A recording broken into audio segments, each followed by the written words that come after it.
Inamin naman ni De La Salle head coach Topex Robinson at guard Jacob Cortez na ipinakita ng UP Fighting Maroons ang kanilang determinasyon at gutom sa panalo nito sa Game 2 ng UAAP Season 88 Finals na nag-iwan ngayon sa La Salle na maghanda ng todo para sa winner-take-all Game 3 bukas. Ang ibang detalye alamin sa pag-abante ni Jonas Lavarias. Aminado sina De La Salle head coach Topex Robinson at star guard Jacob Cortez na mas nanaig ang kagustuhan ng University of the Philippines na manatiling buhay sa UAAP Season 88 Men's Basketball Finals matapos ang 66-63 na panalo ng Fighting Maroons sa Game 2 nitong linggo sa SM Mall of Asia Arena.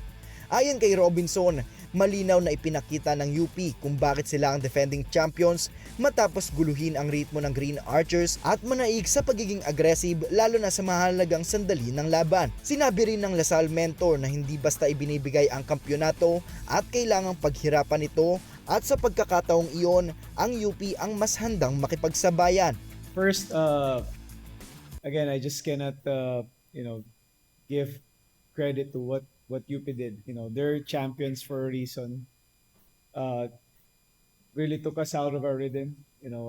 But I mean, there's a reason this is a finals. The championship will not be given to you, so you have to earn it.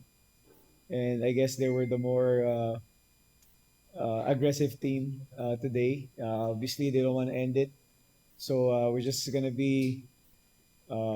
Look at what we could do better, come Game 3. Ipinunto rin ni Robinson na ang karanasan ng Fighting Maroons ang lumutang sa dulo ng laro, partikular sa mga 50-50 balls at sa paninindigan nila sa depensa. Dagdag pa niya, bahagi ng finals ang pagkakamali, ngunit nananatili ang tiwala niya sa kanyang mga manlalaro habang naghahanda sila para sa Game 3. The experience of UP showed up earlier, so those guys really played their guts out. We have to really give credit to them.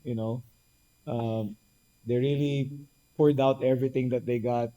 Sabi nga ni Jacob, they beat us to those 50-50 balls. But again, that's the beauty of winning Game 1. You still have another chance, to give yourselves a chance to win a championship. So we just have to be more patient about it and just keep on slugging it out with them. Kasabay nito, kinilala rin ni Cortez ang ipinakitang determinasyon ng UP, lalo na sa defensive end. Ayon sa La Salle guard, ramdam niya na ayaw pang umuwi ng Fighting Maroons dahilan upang maging mas agresibo ang mga ito at makagawa ng mga mahihirap ngunit mahalagang tira sa dulo ng laban. Just like what Coach said, yeah, UP, you could say that they wanted it more. They were a lot aggressive on the defensive end. Binanggit din ni Cortez na inaasahan na ang mga ganitong klaseng laban sa finals kung saan ang parehong koponan ay desperadong manalo. Aniya, ang mga clutch shots ni Jerry Abadiano ang nagbigay ng bentahe sa UP. Ngunit nananatiling nakatuon ang La Salle sa paghahanda para sa winner-take-all na Game 3. Very made some tough shots at the end, which was kind of expected. But then again, that's what, like Coach said, it's the finals. And the Maroon 5 don't want to go home as well. And they made some tough shots. Give it to them. And you just got to stay ready for Game 3. Sa usapin ng huling tira na napunta kay Voris Marasigan sa halip na kay Cortez, ipinaliwanag ni Robinson na may malinaw silang panuntunan sa loob ng kupunan ang paggamit ng pinakamahusay na desisyon sa loob ng laban. Ayon sa kanya, kumpiyansa ang coaching staff sa desisyon iyon, lalo't iyon ang mga tirang pinaghahandaan at paulit-ulit na isinasagawa ng mga manlalaro sa ensayo. Well, we have rule number 1, and that's use your best judgment.